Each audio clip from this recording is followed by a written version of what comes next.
there, I'm Marcus Rosenthal. I'm here interviewing Amy Weiss, the organizer of St. Francis Homelessness Challenge. You got it. I got that. We're here at Box City, and just want to start off finding out what is Box City. So I started St. Francis Homelessness Challenge about a year ago. We're fiscally sponsored by the nonprofit Intersection for the Arts. And one of the main focus for the St. Francis Homelessness Challenge is to work on interim solutions to improve livability and organization and safety for people living in encampments on the street, and then also the surrounding communities. And the real focus for us is how do we provide people with secure sleep, with access to toilets and sanitation services, and pathways to transition while they're living in encampments. And this is an encampment of about 20 to 25 people, and most people here have built their own structures. They don't have tents, but they have secure sleep structures where they can sleep at night and have storage. We're working on the organizing aspect with residents, and really that's the key to addressing homelessness in San Francisco right now, is to organize with residents in encampments, not to treat them as a problem to be solved, but to work together to solve the problems that we're all facing. And how did this all start? Right, so Box City this is a grouping of people that have been here probably somewhere between 6 to 8 months, something like that. And like I said, I got a call to come out here and see if I could bring a porta potty. And so it was September 15th of this year that I got that call. And I came out that night on my bike and met up with a couple people here. And I'd actually met a couple of the residents here when they were over on Division Street. And a lot of people remember the Division Street sweeps from about a year ago or earlier this year. And that's what happens when you just push people around, is that it becomes another neighborhood's issue to deal with.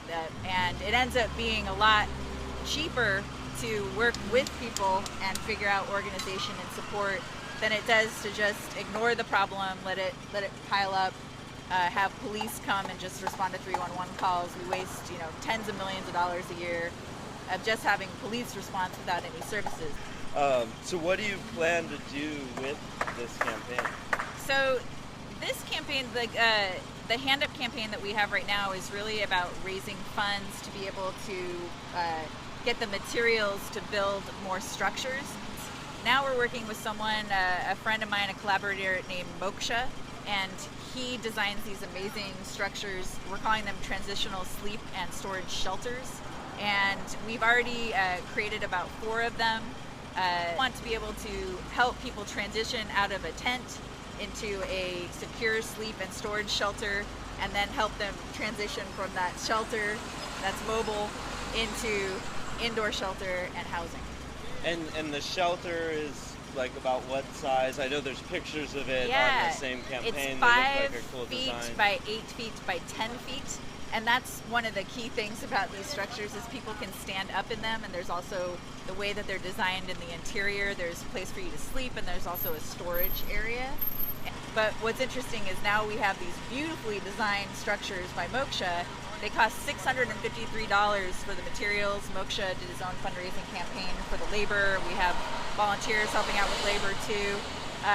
And sometimes people are saying, well, they're too nice. These structures are too nice, but they are beautiful. And I'm a big proponent of form and function coming together. Buckminster Fuller is a fan of mine, and I'm a fan of his. And I wish maybe from up above he's looking down at what we're doing. But you're really working with the residents to you've worked with them to kind of set a set of rules that are kind of what they'll all adhere to, that really they've written, correct?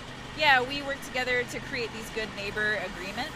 And what makes it challenging is that, let's say we were able to get some land either from the city or a private developer. Hit me up if you know anybody who has that connection, because the Department of Homelessness said they'd work with us to create one of these as a sanctioned village. But what we're doing is working with the existing encampments to make them better, and so it's a little harder to come into an already existing situation and then impose rules or agreements. But what we'll find is that the people who live in encampments a lot of times are frustrated because it's really hard to have accountability for individual residents. The majority are working together, trying to keep things organized. There might be 2 or 3 people that aren't working together. And my goal is to not have a punitive approach to people who aren't following those rules and agreements, but to actually have a reasonableness around it and help people have success. So how do we help people be successful with living cooperatively, living in collaboration, living in these very unique conditions? So what's your vision of where you'd like to see this go within a year or even 5 years? Oh, yeah. So, I've been doing this organizing work with Box City encampment where there's 20 to 25 people. Over on Carolina Street, there's about 20 people. Over at the Snake Pit, there's about 20, 25 people. I would like to get a budget so that there could be 30 people doing the same kind of thing that I'm doing as an organizer and a community liaison, working with the residents in the surrounding community of housed neighbors and local businesses. So there's only right now, according to the DPW, somewhere between 80 to 100 encampments in San Francisco on the street that are visible that have 2 or more tents. And so there's not 500, there's not 1,000, there's 80 to 100.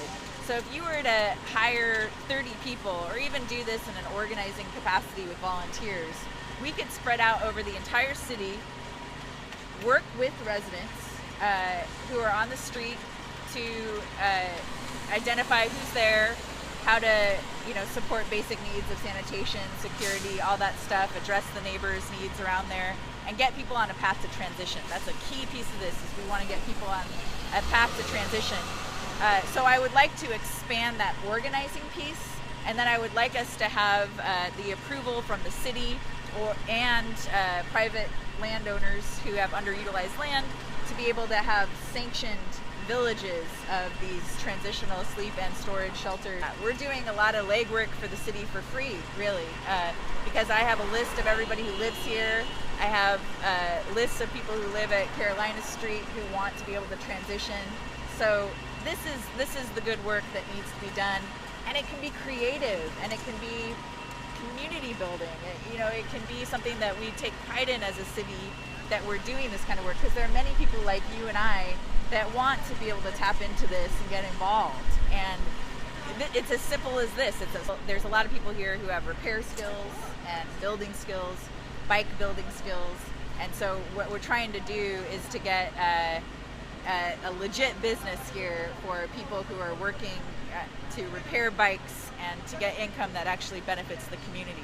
So these are all the pieces of a comprehensive approach. Is first of all treating people just like human beings and speaking to their potential and train again. Yeah. Cheer for the train. And also, on that path to transition. So where do you want to go from here? Do you want to go to an SRO, a studio? How is that going to happen? How can we work to connect you with those resources? Out of a encampment of 20 people, there's like 3 people that have like mental health issues or substance abuse issues or whatnot that make it hard for them to be successful in living cooperatively. And so doing this organizing work, we found a few people that need extra help and that self-identify as needing extra help. And those are the people that we should be using our precious resources of indoor shelter and housing to help first. The community that's here, I truly feel privileged to be a part of this community, and I've expanded my community in San Francisco by coming to Box City and meeting all the people and working with them over the last 2.5 months. I feel like, this is part of my family now. Great. And then how can people help? So, this okay. Outreach to people. Hello. Anywhere. So we're really hoping that people help us raise more funds. It costs $653 exactly to be able to put together one of Moksha's designs. And so if you could do some fundraising with friends to gather enough funds for $653, that actually builds a structure for people. And I have a list of people that are wanting to be able to transition from tents into structures, ultimately into housing. So that's the way it works.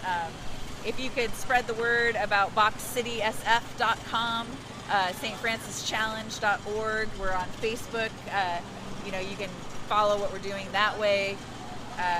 And then what if they want to actually roll up their sleeves like we're doing? Like, so I came and helped set up a shower last weekend, and we hauled out 2 truckloads of trash. Right. But what other ways do you see that people that are local to San Francisco? Sure. So that's where, go to stfrancischallenge.org and sign up on our newsletter, and I put out information when we have volunteer events, or on the Facebook page, St. Francis Homelessness Challenge. You can find out about when we have events coming up. Those are the 2 main ways. We also have a survey that you can take that it's a quiz online to test your knowledge. You took that, right? I didn't take the. You didn't take the quiz. Yeah, You're I going to take the didn't quiz. that one, yeah. But St. Francis. I was worried of failing. Well, it's okay, because all we ask you is, have you heard about this before? Because we present 10 facts about homelessness in San Francisco, and then you say, oh, is this new information? Did I learn this? Is this challenge something that I heard? And that's a good way, if you hear someone spouting off misinformation about homelessness, you can say, oh, go to stfrancischallenge.com, take this quiz, learn a little bit, and that'll also plug you into certain volunteer opportunities. Okay, great. Well, thank you. Yeah.